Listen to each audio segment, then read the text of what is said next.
Would you rather a proven coach, somebody who has just tenure and everything like that, like Belichick or Mike Vrabel, or somebody who's unproven, new, and has a lot to prove? The problem is, like a Belichick or a Vrabel, kind of ends at Belichick and Vrabel.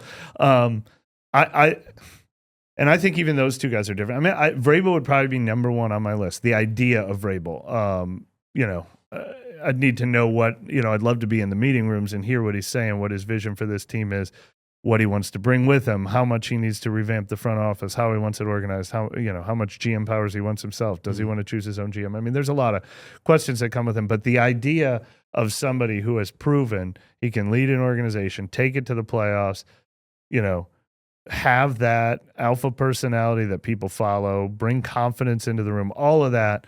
Like, I love that idea of a Vrabel. And I think you get into a question mark as soon as you get into even the ones who are going to be the hottest names, Ben Johnson, obviously from the coordinator class, and then a bunch of other guys who haven't been proven. I mean, Clint Kubiak was in that conversation for a little while. I would much rather, I think, for this team, I mean, I would probably feel that way about a lot of teams, but for this team that really needs someone to come in and set a culture, set a tone, kind of, rebuild the future of this, I really want that for this team. Now, the question is, can a second-time head coach in the next tier do that? Would Brian Flores do that? Would Vance Joseph do that? Would Cliff Kingsbury do that? I'm a little less sold once you get past these two names, but that idea is my number one idea. I don't know what they should or shouldn't prefer. I mean, it's tough. Like, you could get someone in there and they're great. So I don't know, but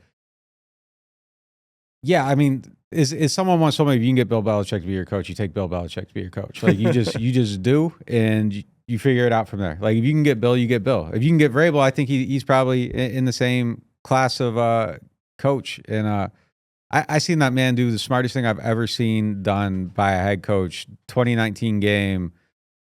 I don't know if they changed the rule. They might have changed the rule when he out Belichick. After that season, there used to be a rule. I don't know if there still is. The clock winds if there's a penalty in the fourth quarter. Like, so they lined up the punt, and there was like 5:45, 5:50 on the clock, and they just stood there. They're winning 14-13, and they take a delay of game penalty, and the clock winds. So then they get the line back up, and they can burn another 45 seconds. So they're lining up for that. They take a false start. Then they line up again, and they finally punt. Like, and they took a whole minute off the clock just because Vrabel knew the rules better than anybody else. Yep. And it was just such a brilliant thing that he was able to do. And that level of detail, if you can get that in your coach, I mean, if that's available to you, you take it. And that's Mike Vrabel. That's Bill Belichick. I think it would be hard for them to get it, but yeah, if you can get either one of them guys, I think you take them. There's maybe an argument that some stuff is I don't know. The rebuild in New England after Brady was insane looking. Using a DC as an OC, is what they did with Matt Patricia, that's insane looking.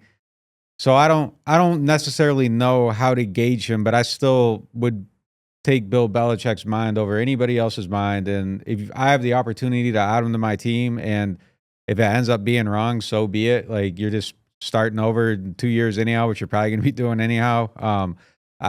I would take them. Like, if you can give me either one of them guys, I would absolutely take them. I just don't know if that's a realistic option for them, though. I was having an interesting conversation with someone else about this, where I was talking about how my gut tells me Mickey Loomis and if he's the lead decision maker, Gail Benson, based on the histories, the track record of this organization, would like somebody who's had some head coaching experience. That was one of the things they really liked about Dennis Allen, even though Dennis Allen himself didn't fill in it. But there's a difference between head coaches who've won in the league and head coaches who haven't. So like I said, some of those other guys, even with the Chiefs now, will Steve Spagnuolo or Matt Nagy get a second chance, but they didn't win the first time. Like, it's having the person with the head coaching experience who also won the first time around. I was wondering if the Cowboys fired Mike McCarthy, if he wouldn't jump to the top of the Saints list because he's like a Super Bowl winning coach. I feel like that's something they might gravitate toward. I really do. But there's just so few people on the list who qualify for that. And these are the two that stand out for sure. How would you feel about Mike McCarthy? I would not be. You couldn't be super excited about it because it would feel like, he's been around for a long time. It's been a long time since he won. I don't know. It's so interesting, but less than ever before. I think I used to be more attracted to this. Show me someone who hasn't done it before. Give me an Aaron Glenn. Give me a Ben Johnson. But I feel like this team needs someone who comes in with credibility. Does he come in with credibility? I don't know. I mean, I'll just preface it. They hire him. I'm going to say this is lazy, uninspired, and not a good decision. And I might end up being wrong, but that would. Yeah. I mean, I can't sell it. Like, I don't think that man's a good football coach. Like, I think he's mid. And I think if he has a good team, he can make the playoffs. And when he doesn't have a good team, he doesn't. And sometimes when he has a good team, he doesn't. Like, I don't think he's a bad football coach, but it just would feel like settling for known mediocrity. Yeah.